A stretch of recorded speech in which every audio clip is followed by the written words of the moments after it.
아버지, 솔직히 말씀드려서 저희 결혼식 비용이 얼마나 들어갈지 계산해봤어요. 최소 1억은 필요할 것 같은데 얼마나 도와주실 거예요? 너 지금 무슨 말을 하는 거냐? 어머, 아버님. 왜 그렇게 놀라세요? 당연히 자녀 결혼 자금은 부모님이 마련해 주시는 거 아닌가요? 제 친구들 결혼할 때도 다들 시댁에서 해주시던데. 맞아요, 아버지. 요즘은 다들 그렇게 한다고 하더라고요. 그리고 아버지 그동안 월급은 다 잘 모아두셨죠? 어머니 돌아가시고 혼자 사시면서 그래도 꽤 모으셨잖아요. 돈 얘기가 나온 김에 여쭤보는 건데요, 아버님. 퇴직금은 따로 보관해 두셨죠? 저희가 결혼하고 나면 아버님 모시고 살아야 할 텐데 아버님 용돈이랑 병원비도 생각해야 해서요. 더 이상 말하지 마라.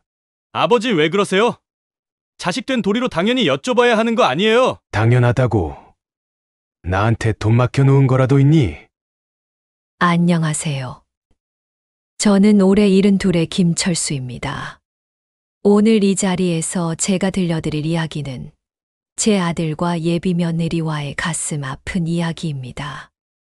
40년간 한 회사에서 성실하게 근무하며 가정을 일구었고 5년 전 아내를 하늘나라로 먼저 보내고 혼자 살고 있습니다. 그동안 아들 하나 키우는 게 제 삶의 전부였습니다. 허나 이제는 그 아들이 저를 어떻게 대하는지 그 이야기를 들려드리고자 합니다. 아들이 처음 결혼한다고 했을 때는 정말 기뻤습니다. 제가 홀로 된 후로 늘 걱정이 되었거든요. 우리 아들은 언제 좋은 짝을 만날까 하면서 말이죠. 그런데 그날 아들과 예비 며느리가 저를 찾아왔을 때 제 가슴 속에 품었던 기쁨은 순식간에 무너져 내렸습니다. 아버지, 결혼식장도 알아보고 왔어요. 신라 호텔이 괜찮더라고요. 날짜도 잡아놨습니다. 벌써.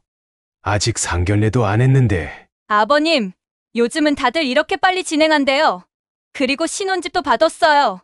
43평형 아파트인데 위치가 정말 좋더라고요. 43평이라고. 너희가 감당할 수 있겠니? 그러니까 말씀드리는 거죠, 아버님. 아버님 퇴직금이랑 적금, 그동안 좀 모아두신 거 있으시죠?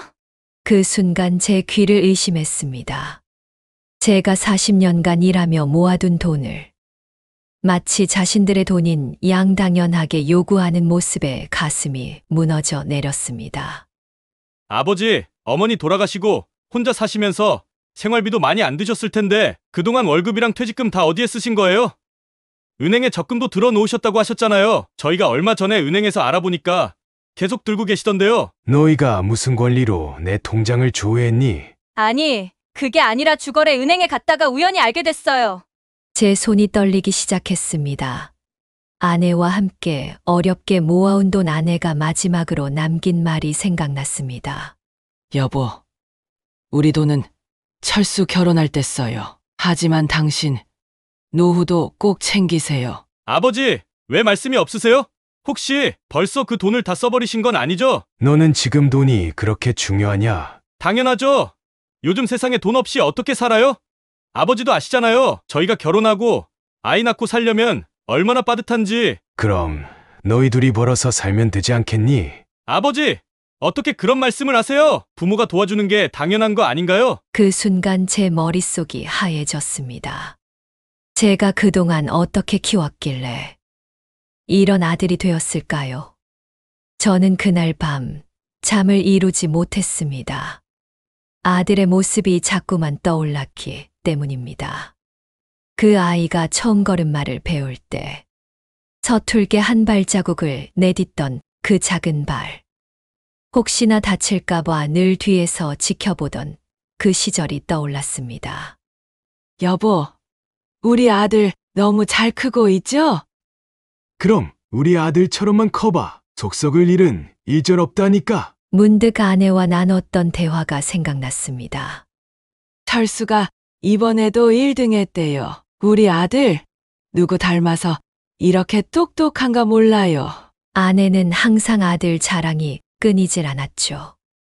그런데 지금 그 아들이 저를 보는 눈빛은 차갑기만 합니다. 아버지, 제가 알아본 바로는 요즘 결혼식 비용이 보통 1억은 든다고 하더라고요. 거기다 신혼집 보증금이 5억 정도요. 아버지께서 좀 도와주셔야 할 것 같은데 도와주실 거죠? 내가 너 키우느라 돈 한 푼 안 쓰고 살았는데 이 애비한테 이렇게까지 돈돈거려야겠니? 아버지, 그건 부모의 의무잖아요. 저도 나중에 제 자식한테 당연히 해줄 거라고요. 너희 둘 다 일은 하고 있잖니. 너희 상황에 맞게 차근차근 시작해. 그래야 탈이 없어. 아이고, 아버님.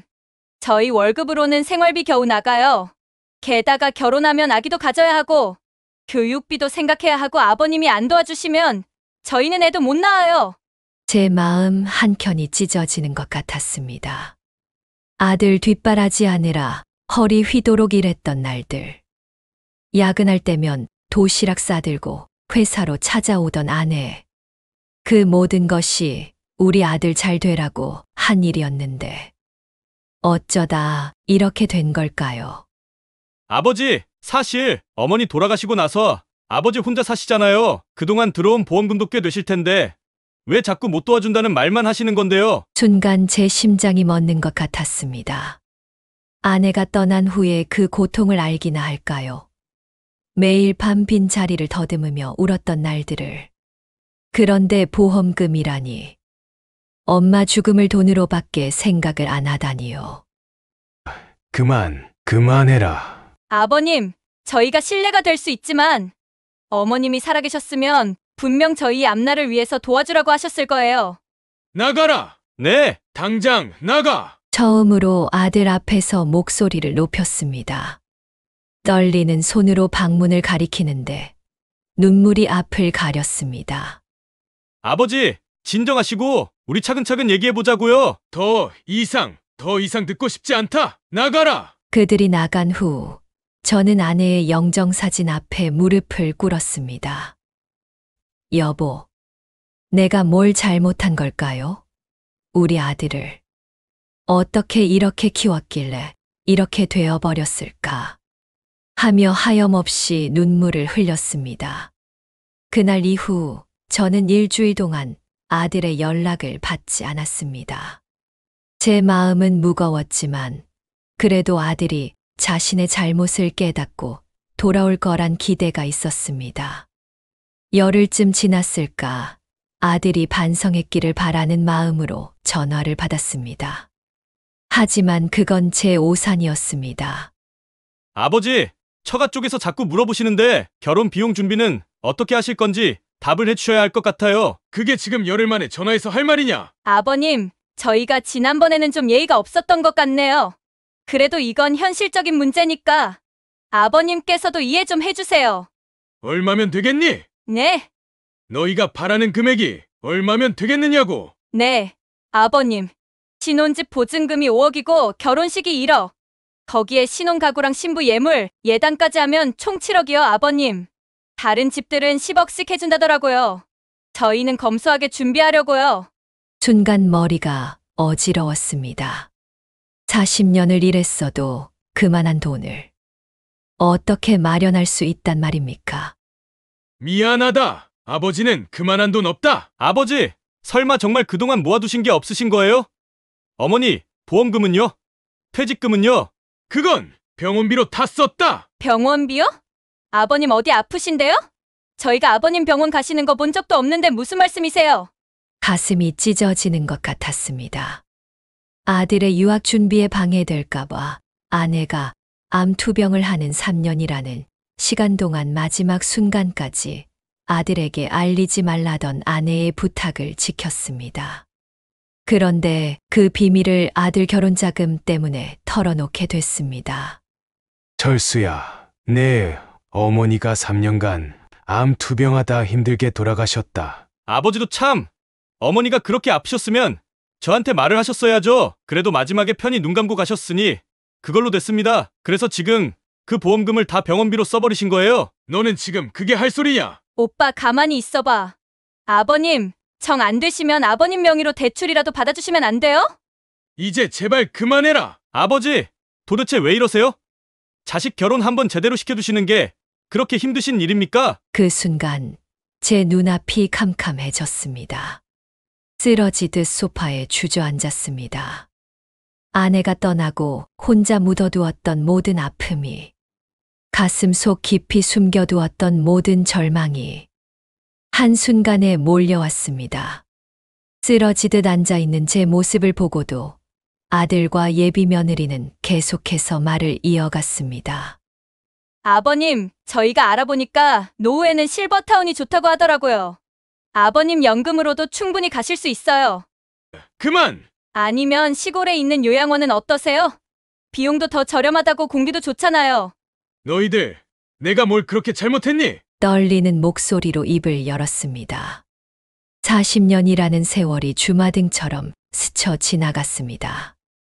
내가 중학교 때 학원비 못 낼까 봐 야간 택시 운전까지 하고, 내가 대학 갔을 땐 등록금에 유학비 마련하려고 퇴직금 털어 치킨집 했다가 망해서 내 어머니가 새벽부터 포장마차 나가고, 이런 상황 뻔히 알면서 지금 계속 돈돈거리는 이유가 뭐냐? 아버지, 그건 다 옛날 얘기잖아요. 지금은 상황이 다르죠. 옛날 얘기?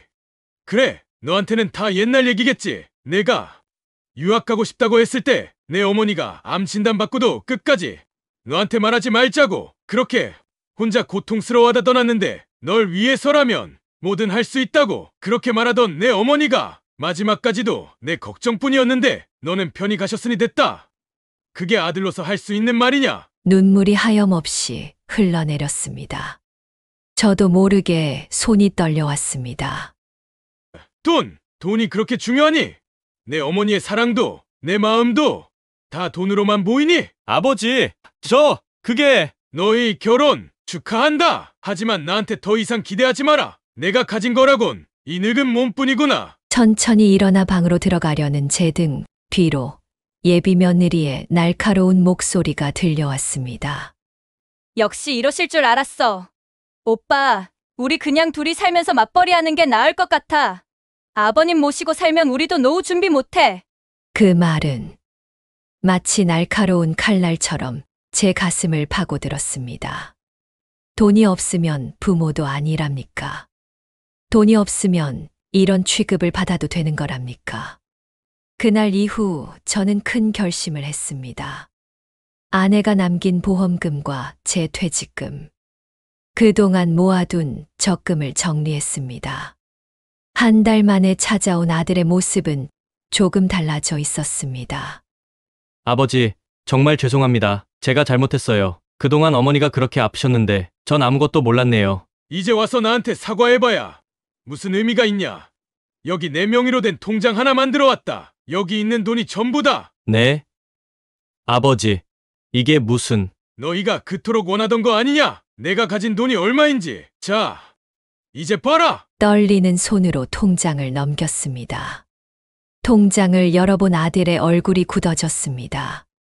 아버지, 이게 다인가요? 그래, 이게 다다. 3,800만 원이요? 네, 어머니 병원비로 보험금 다 썼고, 퇴직금은 내 유학 보내면서 정리됐지. 적금도 매달 이자 내느라 해약했고, 이게 내가 가진 전부다. 말도 안 돼. 이제 알겠지? 내가 바라는 그 큰 돈, 내가 줄 수 없는 이유를. 아들은 한동안 말이 없었습니다. 그저 통장을 바라보며 굳어있던 아들은 이내 고개를 들었습니다. 죄송해요, 아버지. 하지만 그 돈이라도... 가져가라. 네. 이 돈 전부 내가 가져가라. 대신 나는 이제 너희들한테 더 이상 신경 쓰지 않을 테니 너희도 나한테 기대하지 마라. 아버지. 네, 어머니가 마지막으로 남긴 돈이야. 이제라도 그 마음을 헤아려 주길 바란다. 아버님, 정말 이러실 거예요? 그래도 저희가 모실 테니. 예비 며느리의 말이 달라진 것을 보며 쓴웃음이 났습니다. 제가 가진 돈을 모두 준다고 하니 갑자기 저를 모시겠다고 하는 것이. 괜찮다. 이제 너희 살 길은 너희가 찾아라. 아버지, 그래도 이제 그만 가거라. 그렇게 저는 제가 가진 전부를 내어주기로 했습니다. 돈을 위해 찾아왔던 아들에게 역설적이게도 돈을 주면서 관계의 끝을 고하기로 한 것입니다. 일주일 후 저는 작은 원룸으로 이사를 했습니다. 아들에게 모든 돈을 주고 나니 더 이상 큰 집에서 살 수가 없었습니다. 월세 30만 원짜리 반지하 원룸. 이게 제가 선택할 수 있는 최선이었습니다. 짐도 별로 없었습니다. 아내와 함께 쓰던 물건들은 대부분 정리했습니다. 그저 아내의 영정사진과 몇 가지 옷가지들. 평생을 살아온 집을 비우는데 짐이 고작 트렁크 하나였습니다. 여보, 이제 나도 당신처럼 홀가분해졌네. 반지하 원룸에서의 생활이 시작됐습니다. 연금으로 월세를 내고 나면 생활비는 빠듯했지만 마음만은 이상하게 편안했습니다. 한 달이 지나고 두 달이 지나고 어느 날 문득 휴대폰을 보니 아들의 결혼식 날짜가 다가오고 있었습니다. 초대장은 오지 않았습니다. 아마도 제가 준 돈으로 결혼식을 올리겠지요. 결혼식 당일 저는 아들의 모습을 멀리에서나마 보고 싶어 예식장 뒤편에 숨어서 아들의 모습을 지켜보았습니다. 턱시도를 입은 아들의 모습이 눈부시게 멋져 보였습니다. 하객들 사이에서 신랑 아버님은 어디 계신 거야? 라는 말들이 들렸습니다. 아들은 누가 알아챌까 무서운 사람처럼 아버지가 갑자기 편찮으셔서 참석을 못하셨다고 둘러대더군요. 거짓말로라도 저를 감싸주는 아들의 목소리를 들으며 저는 조용히 그 자리를 떠났습니다. 결혼식 날로부터 3개월이 지났습니다. 제가 그들에게 준 3,800만 원은 결혼식 비용으로 쓰였다고 합니다. 그런데 어느 날 낡은 반지하 원룸 문을 두드리는 소리가 들렸습니다. 아버지, 계세요? 웬일이냐? 아버지, 저희가 부탁드릴 게 있어서요. 아들과 며느리의 표정이 심상치 않았습니다. 아버님, 솔직히 말씀드릴게요.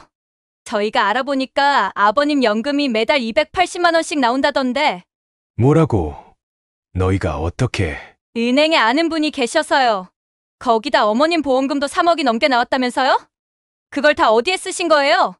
이미 모든 걸 다 준 후인데도 아직도 제게 무언가가 남아있을 거라 생각하는 모습에 가슴이 미어졌습니다.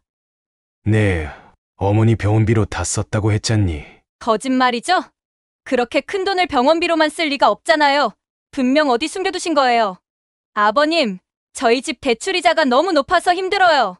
아버님이 좀 도와주세요. 나가라. 네, 더 이상 볼 일 없다. 나가거라. 아버지, 이럴 수 있어요?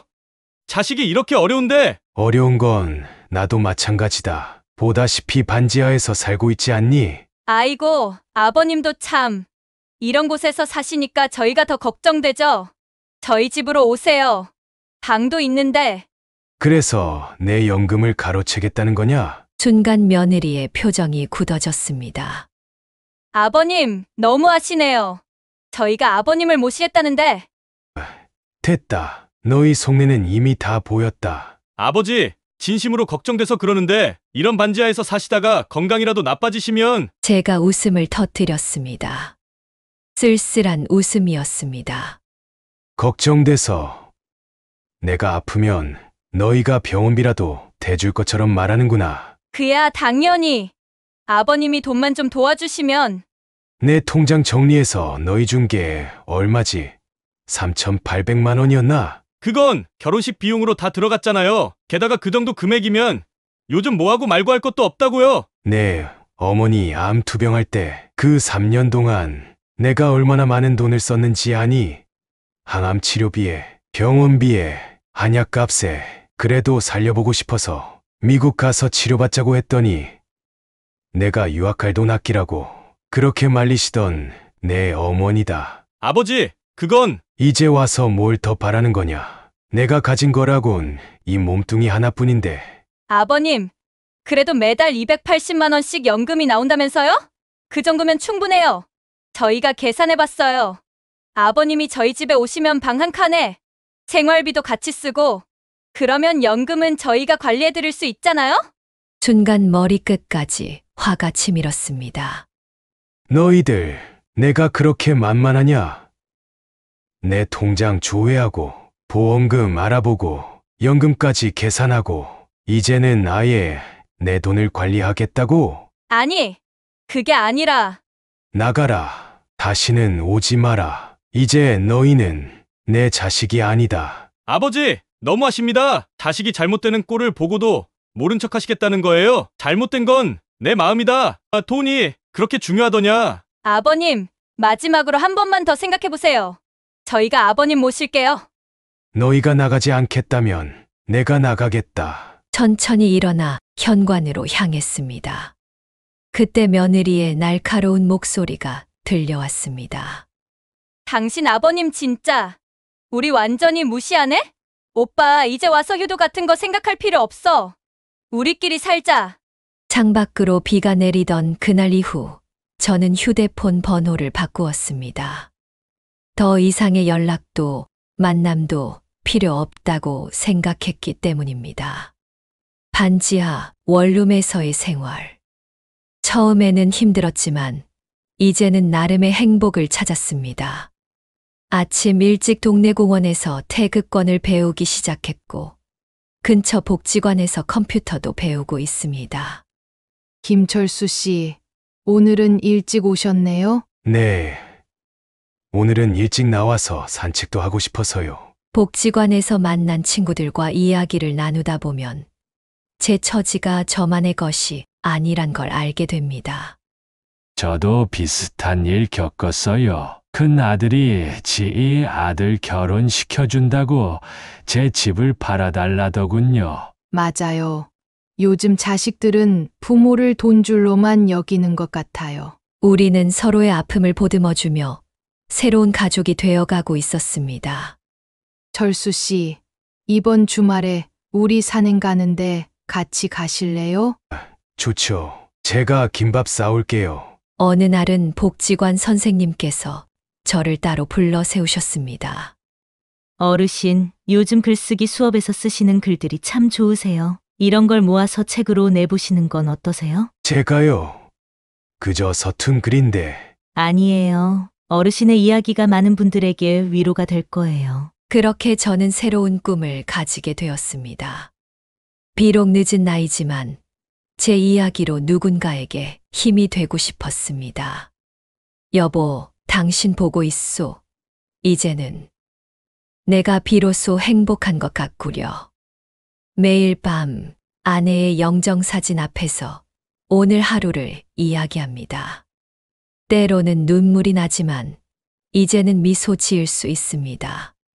그러던 어느 날 동네 슈퍼에 들렀다. 우연히 아들 이야기를 전해 들었습니다. 아드님이 이사 가셨다면서요? 강남에서 살다가 전셋값 못 구해서 어디 시골로 내려갔다고 하던데. 그래요. 그런 일이 있었나 보네요. 담담하게 대답했지만 마음 한켠이 아려왔습니다. 나중에 알게 된 이야기로는 아들과 며느리가 무리한 대출을 받아 산 집의 이자를 감당하지 못했다고 합니다. 아니, 저 집 며느리가 시아버지 모시고 살면서 연금으로 대출금 갚으려고 했는데 시아버지가 완강하게 거절하셨나 봐. 그래서 대출이자 감당도 못하고 다른 데로 이사 간다던데. 동네 사람들 사이에 떠도는 아들네 소식을 전해 들으며 제 선택이 옳았음을 다시 한번 확신했습니다. 여보, 우리 아들이 결국 돈 때문에 무너졌구려. 내가 막았어야 했는데. 하지만 이제는 제 삶에 새로운 희망이 생겼습니다. 복지관에서 시작한 글쓰기가 제 인생의 새로운 전환점이 된 것입니다. 김철수 어르신, 이번에 쓰신 수필이 노인문학상에 입선했습니다. 뜻밖의 소식에 눈시울이 붉어졌습니다. 제 이야기가 누군가에게 닿을 수 있다는 사실이 그저 감격스러웠습니다. 축하드립니다. 이제 정식으로 작가가 되신 거예요? 상금으로 받은 50만 원으로 저는 작은 기부를 했습니다. 복지관의 어려운 어르신들을 위해 쌀 몇 포대를 전달했습니다. 아이고 철수 씨 이런 걸 왜 하셨어요? 저보다 더 어려우신 분들이 계시잖아요. 돈은 나눌 때 가치가 있는 것 같아요. 아이러니하게도 모든 걸 잃고 나서야 제가 진정으로 부자가 된 것 같습니다. 물질적으로는 가난하지만 마음만큼은 그 어느 때보다 풍요로워졌으니까요. 어제는 복지관 친구들과 함께 장수 사진을 찍었습니다. 철수 씨, 이거 꼭 필요할까요? 그럼요. 우리 나이에는 미리미리 준비해야죠. 장수 사진을 찍으며 문득 생각났습니다.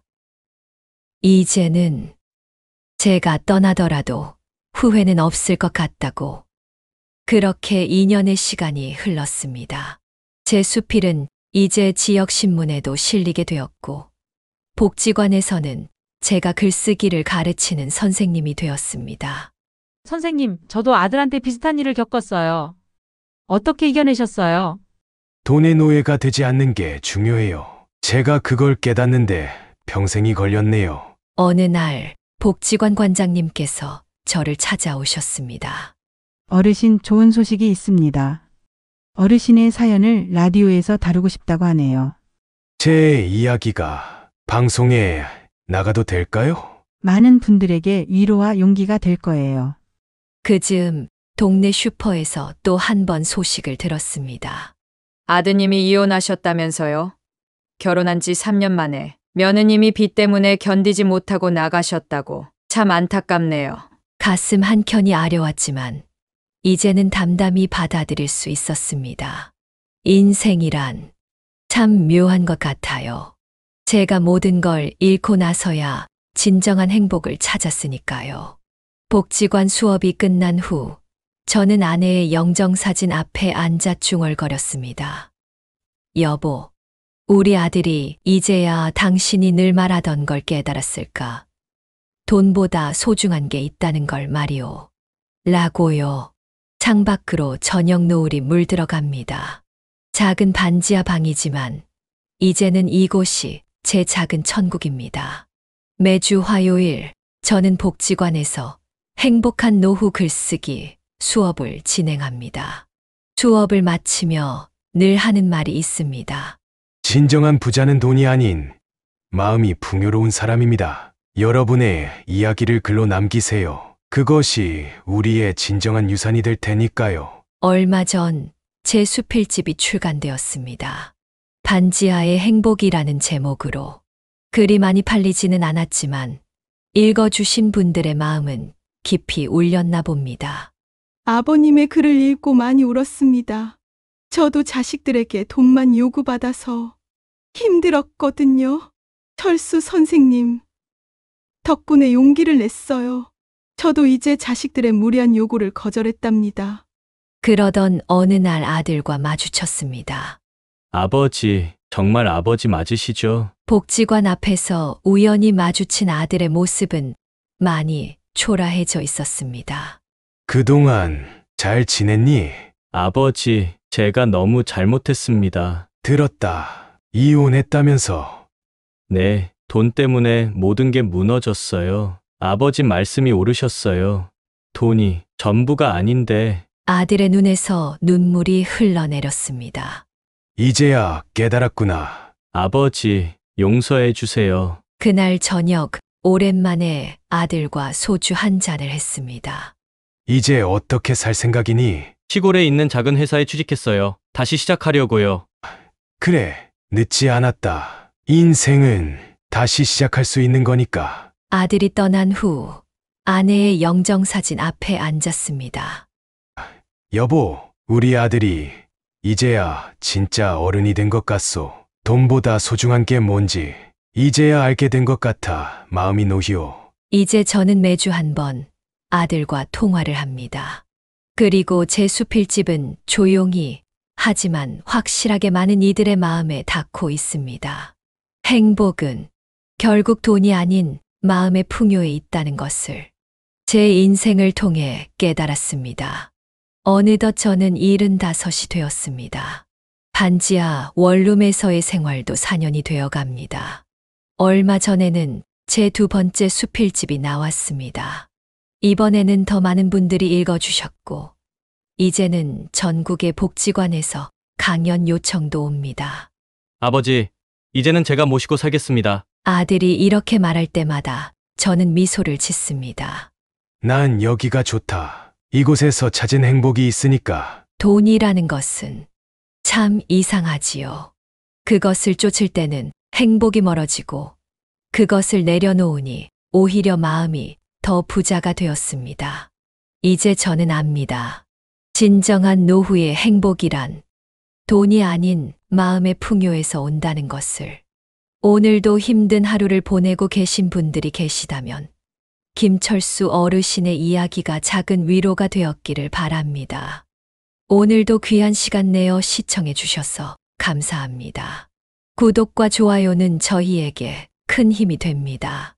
오늘도 알림 설정도 해두시면 다음 이야기도 가장 먼저 만나보실 수 있습니다. 세월이 준 선물, 당신의 이야기를 전하는 세월의 지혜였습니다. 고맙습니다.